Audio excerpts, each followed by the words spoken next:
கிருஷ்ணகிரி மாவட்டம் ஓசூர் அருகே கெலவரப்பள்ளி நீர்த்தேக்க அணையிலிருந்து தென்பெண்ணையாற்றில் திறந்துவிடப்படும் நீரில் அதிகப்படியான நுரை பொங்கி செல்வதால் விவசாயிகள் கவலையடைந்துள்ளனர்.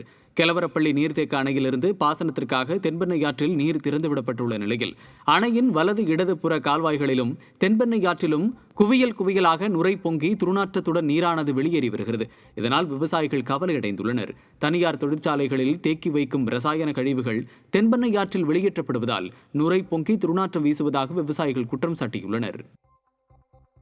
ஈரோட்டில் விவசாய தோட்டத்தில் கட்டி வைக்கப்பட்டிருந்த ஆடுகளை மர்ம விலங்கு கடித்ததால் 5க்கும் மேற்பட்ட ஆடுகள் உயிரிழந்தது. ஈரோடு தங்கம் நகர் நாரங்காட்டில் தங்கவேல் என்ற விவசாயி தனது விவசாய நிலத்தில் உள்ள பட்டியில் ஆடுகளை அடைத்துள்ளார்.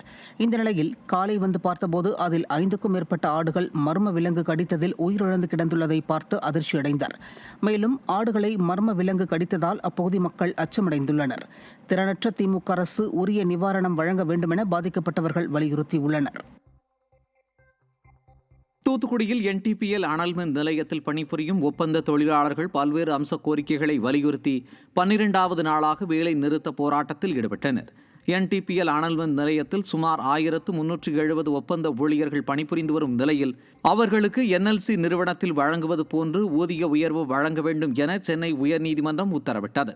இதன் அடிப்படையில் ஊதிய உயர்வு உள்ளிட்ட பல்வேறு கோரிக்கைகளை வலியுறுத்தி தொடர்ந்து 12வது நாளாக ஒப்பந்த பணியாளர்கள் வேலை நிறுத்தத்தில் ஈடுபட்டனர்.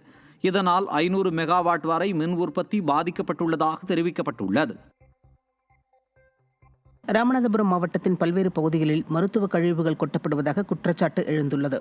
ராமநாதபுரம் சுற்றுவட்டார பகுதிகளான அச்சுந்தன் வயல், பேராவூர், பட்டினம் கத்தான் உள்ளிட்ட பல்வேறு பகுதிகளில் சாலையோரம், வயல்வெளி மற்றும் நீர்நிலைகளில் கொட்டப்படுவதாக பொதுமக்கள் குற்றம் சாட்டுகின்றனர்.